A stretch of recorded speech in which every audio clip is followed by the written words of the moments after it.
Okay, today we're looking at Diocletian Reforms. Okay, and again, after watching the video, I would do want you to create your own document and take a look at the question I have here. What I have is it says, we've talked about stability and collapse. That's one of the lectures we had before, how things are stable for a while, but then they collapse. But now I want you to look at success and failure. And so when we're looking at Diocletian, have in mind what his goals are and what he's trying to accomplish, and see if you can figure out if it's successful or not. How do you define success in government, and what is the role in government? What is the role that government should have? If you do the bonus, I want you to make that more personal. What's the government in your life? How does the government play a role in your life? And is it successful? Does it actually serve your needs? It'll be interesting to see what you guys come up with. So the Roman Empire reforms. Okay, as Rome progressed into that third century, it was very big, too big. And we began to have this problem between the urban and rural. The urban was starting to decline. And so the cities were starting to drain off the resources from the countryside. And so the farmers were supporting the cities, which isn't necessarily a good thing. Now, Rome's population also began to become less dominant. So I don't want to say ethnic group, but the people who were Romans, that started to decline. The barbarians, the populations that were barbarians, started to come into the empire and dilute that Roman population. That doesn't mean the barbarians couldn't rule themselves, but there started to be the shift of values, probably. Now, also, we have this east-west balance. All the way back throughout history, the Eastern Roman Empire had been wealthy. That's where Greece was, that's where Egypt was, that's where the wealth was. Rome and Spain weren't as wealthy or as culturally significant. They didn't have that tradition that Greek city-states had established, or the wealth, the farming that the Nile River had had. And so we have this split between the two, East and West. Another thing that we have going on is a demographic decline. The population of Rome is not able to replicate itself. And so you're starting to see lower birth rates. We always have that disease, infant mortality rate, people that die, but now Rome is not able to produce the next generation. And so we see a population decline. Now, making all this worse is in that third century, we have the empire starting to get weak. Now, let me show you that next slide to show you what I mean by that. This is a list of emperors in the third century. If you look at it, Diocletian, the one I have bolded, is the one that rules the longest, 20 years. Some of them only rule a couple of days or a couple of months. Caracalla and Gaeta, the very first two, they're brothers. And Caracalla kills his brother, Gaeta. But once we get down to Maximus in 235, we have a quick succession of emperors. And this leads to that instability. There's something else we'll talk about coming up, and it adds even further to that devaluation of the Roman Empire and how they lose money. Now, the failing leadership. 30 emperors in rapid succession, and typically what they do is the army would set up the emperor. And so you would have groups of armies from around the empire who would put their general in as the next emperor. And Rome became less and less dominant. Now, one thing I want to show you too, in year 271, the Emperor Aurelian walls the city off. When you wall a city off, it shows that you are not safe. You are not secure. And so walling that city off says, hey, this is not a good situation anymore. Into this situation is Diocletian. He's the son of an ex-slave. Talk about mobility of social groups. So he is the son of an ex-slave. He's typical of the other generals. Now, the generals that were coming to power were not the best and brightest that Rome had before. When I look at the generals of Julius Caesar, Augustus, and many of these people that came along, they were the best of the best. Now we have this decline. These people are not as strong as they were a couple hundred years before this. Now, what Diocletian does is he is no longer that first citizen. When Augustus took power, he took the title of first citizen, which was just like, hey, I'm the first guy here. I'm the most important one. But now he's changing it to become more of that monarchy. He's becoming a king, and he is clothed in purple. And he removes himself from the people. He's not as accessible to the people as the previous emperors. He also militarizes the government. Now, Diocletian, he's not necessarily a great general, but he's a good manager. And so he takes that army and he makes that the base of his power. And he makes that tax system something that will support him as the emperor. Now, his aims were to restore the empire. And so he was looking at succession problems. How do you choose the next emperor? He was looking at the economy because the economic situation is getting worse and worse, and how to protect the borders, the frontiers. Because even while the empire is getting weaker and weaker and weaker, on the borders, especially up in Germany and over in the east, you have the Persians that are pushing in. You have the barbarians coming across the Danube and the Rhine. And so he wants to solidify the borders of Rome.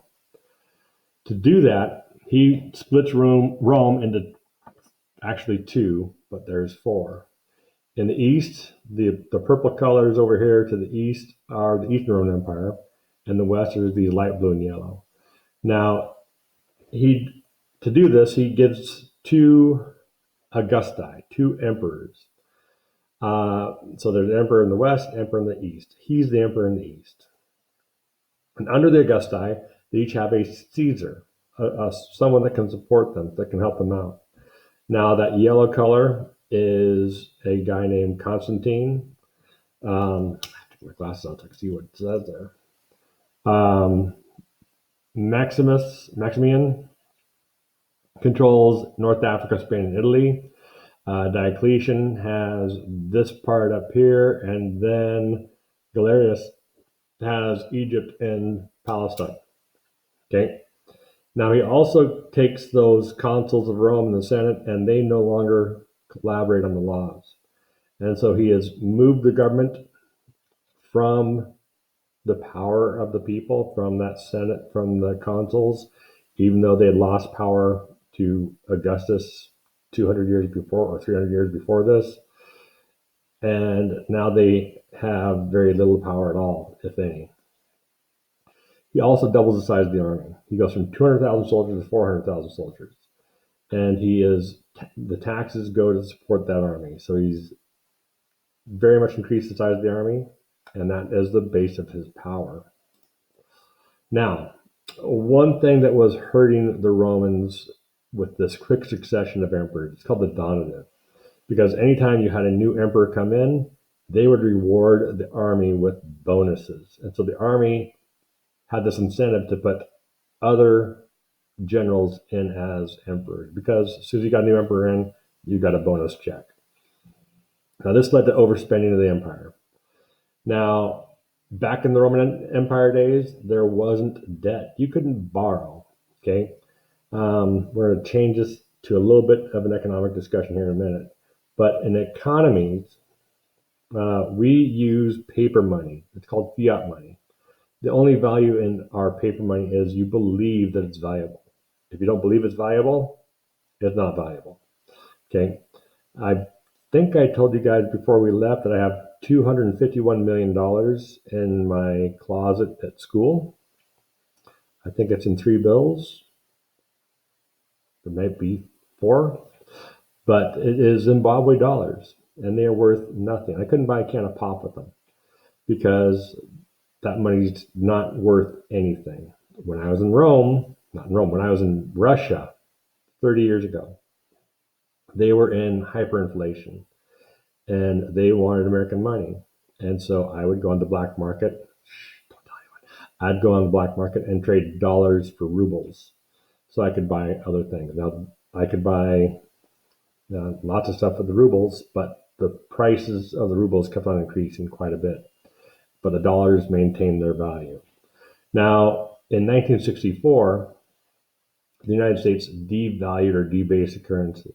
And if you look at that, if you look at the edge of your quarter, if you have a quarter, look at it, you'll see copper. On the outside of your quarter is nickel. On the inside is copper. If you find a coin before 1964, it's more valuable than it is right now. And so you won't see those because people take those and they put them away. But what Diocletian did is he actually debased their coins. They used to be silver and bronze, and he lessened the amount of valuable material that went into them, just like we did in 1964, and people did not trust that money as much. And so prices went up. He tried to fix this by capping prices you could pay for things, and that didn't work very well either. Now, some other economic things he did is he did institute a much stricter tax code where he valued arable land and how many people were on the land and what they could produce. And that brought more money into the treasury for the Romans. Back up to the hereditary occupations. He also limited what you could do. And so certain positions, if you had to work as what your parents did. So if your father was a farmer or a baker or a soldier, you had to be a farmer, baker, soldier. You couldn't move on. And I think this plays into the Middle Ages because in the Middle Ages, we have these groups called serfs, and they're owned by the land, and they cannot change positions. So the farmers stay there. Now, other economic price or reforms, the edict on prices. He tried to set a fixed good on prices to combat that inflation, but that just creates black markets. Okay, black market is an illegal market. And so legally, I was supposed to change my money in the banks in Russia, but I knew if I would go to certain places of town, I could find people that would buy my money from me. And so now governments collect taxes, and they would also collect goods because Diocletian actually opened up barter economies, so you could exchange goods for goods. Whenever economy really slows down, you can do barter, where I can trade whatever I have for whatever you have. But that does really slow the economy down. Now, Diocletian also did the last of the persecution of the Christians. Now, the Christians had three very big persecuting times under Nero, under Diocletian, and I forget that in the second century there was an emperor that persecuted Christians a bit. But this is the last of the persecution of the Christians. After this, the Christians under Constantine will start to see their heyday. Now, Diocletian's reforms, they did extend the life of the empire. Okay, in the West, the empire would last another 100 years or so. In the East, the empire would last with Diocletian reforms until 1453, another 1,000 years, or actually more than 1,000 years. And so, is it successful? Is it a failure? Did he trade away too much of the Roman values? Is the Republic gone? Taxation too much? Do the people have to work too hard? His life changed too much for the people in the empire? I don't know. That's something you got to make a call on. There are my sources. And back to the question. Okay, talk about the ability to collapse. Okay, we have Diocletian coming on at the end of a series of collapses. 30 emperors in a number of years. He provides some more stability. It's successful. Okay, when you look at the economic reforms, they don't last very long. His solving of the succession problem didn't work very well. We'll see that under Constantine. So the successes are pretty slight, perhaps, but it might have worked for the people. Shoot me an email if you have any questions. Love to talk to you. Have a good day.